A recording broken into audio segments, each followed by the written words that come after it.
Assalamualaikum warahmatullahi wabarakatuh. Kembali lagi di channel Nasihat Kehidupan Misteri.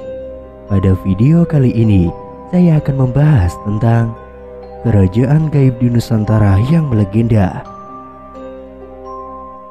Di setiap bangunan, pohon, sungai pasti ada jin yang menempatinya.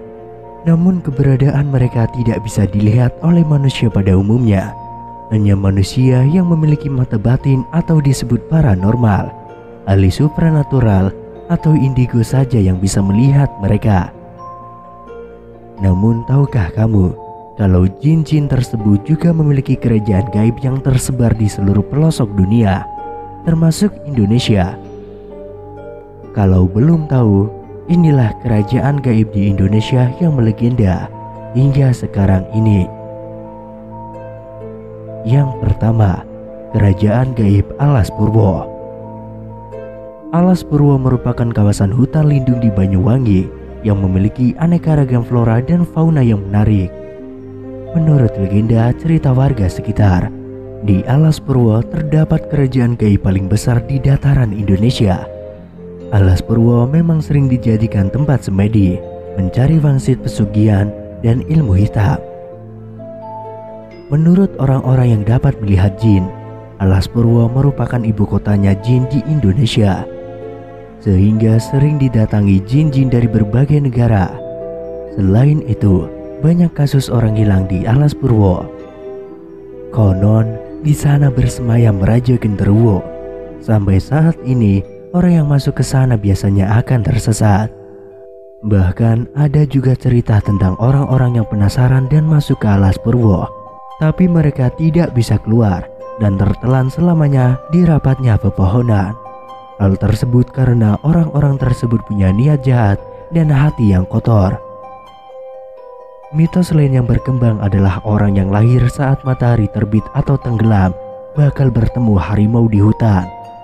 Cerita yang dikenal masyarakat adalah Alas Purwo adalah daerah di mana kerajaan jin berdiri. Bahkan menurut cerita, kerajaan jin di situ begitu besar, megah, dan sangat ramai. Bagi orang-orang tertentu yang memiliki kelebihan, mereka bisa melihat kerajaan jin di Alas Purwo ini. Alas Purwo merupakan hutan legendaris di ujung timur Pulau Jawa, yaitu di Banyuwangi, Jawa Timur. Hutan ini juga kerap dijadikan tempat bersemedi oleh masyarakat setempat, khususnya setiap satu suro. Mendiang Presiden Soekarno juga dikabarkan pernah bersemedi di salah satu gua di dalam Alas Purwo. Penduduk setempat percaya Alas Purwo adalah tempat bersemayamnya para jin seantero Nusantara. Hutan tertua di Pulau Jawa ini menyandang berbagai predikat magis sebagai tempat pesugihan, tempat semedi, dan hal-hal mistis lainnya. Yang kedua, kerajaan gaib Padang 12. Daftar selanjutnya ada kerajaan gaib Padang 12. Kerajaan gaib ini berlokasi di Kabupaten Ketapang, Kalimantan Barat. Tepatnya berlokasi di sebuah tanah kosong seluas 12 km persegi yang dihuni pohon pinus. Bagi yang bisa melihatnya, ketimbang dibilang kerajaan, Padang 12 lebih mirip sebuah kota yang bersih dan indah dengan rumah-rumah dan kendaraan istimewa. Menurut penglihatan orang-orang indigo, Padang 12 dihuni oleh jin muslim yang dinamakan orang limun. Pernah ada suatu kejadian, warga bertemu dengan nenek-nenek minta diantar pulang. Setelah sampai di kawasan Padang 12, nenek yang diboncengnya menghilang. Lalu pas di rumah, di motornya ada kunyit emas. Yang ketiga, kerajaan gaib Paloh. Kerajaan gaib Paloh yang dipercaya berada di perbatasan antara Kalimantan Barat dan Malaysia.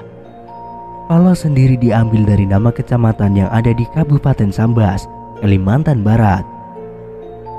Kerajaan gaib Paloh mulai terkenal sejak hilangnya sebuah pesawat TNI AU sekitar tahun 1970-an. Jejak pesawat itu tidak ditemukan sama sekali saat melewati daerah kerajaan Paloh. Menurut penerawangan orang indigo, penumpang dan awak pesawat tidak meninggal, namun diselamatkan oleh penghuni kerajaan Paloh dan tinggal di sana. kerajaan Paloh, lebih tepatnya sebuah negara Paloh, karena konstruksi bangunan yang sangat modern dan ditinggali oleh penghuni bernama kaum Bunian dan raja bernama Sandi. Banyak mitos tentang kerajaan ini, mulai dari sering mengajak wanita yang masih lajang untuk tinggal selamanya di Paloh, menculik anak-anak yang suka main tanpa kenal waktu, hingga pernah membantu kerusuhan etnis di Sambas. Selanjutnya, kerajaan gaib pantai selatan. Mungkin dari semua kerajaan gaib dalam daftar yang saya sebutkan tadi, mungkin kerajaan gaib pantai selatanlah yang paling terkenal. Pasalnya, ada sosok penguasa yang sepertinya sudah sangat familiar di telinga kita. Dialah Kanjeng Ratu Kidul. Menurut warga lokal dan orang-orang Indigo, pintu gerbang kerajaan gaib pantai selatan ada di Pantai Karangkusumo dan Pantai Parangtritis. Namun menurut pengamatan orang Indigo, kerajaan gaib pantai selatan sangat luas.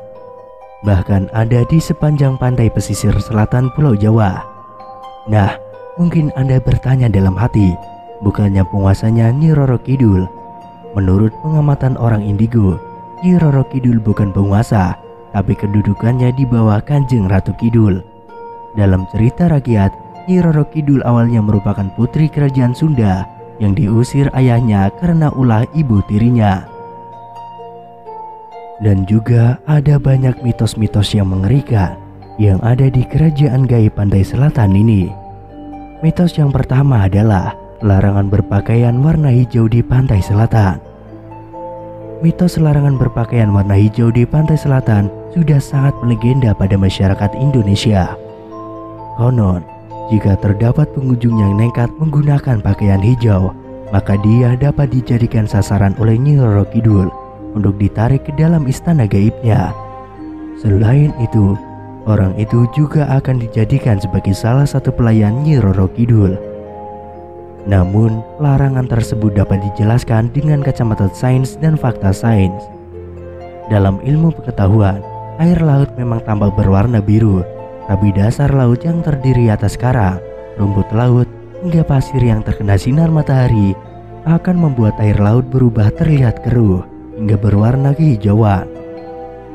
Kemudian mitos berikutnya, pantai selatan menyebabkan banyak orang hilang. Pantai selatan Jawa dikenal sebagai pantai paling berbahaya. Di pantai selatan, seringkali orang hilang ketika berenang di laut. Masyarakat meyakini bahwa hilangnya pengunjung tersebut karena Nyi Roro Kidul. Ia mengambil orang tersebut untuk dibawa ke dalam istana gaibnya.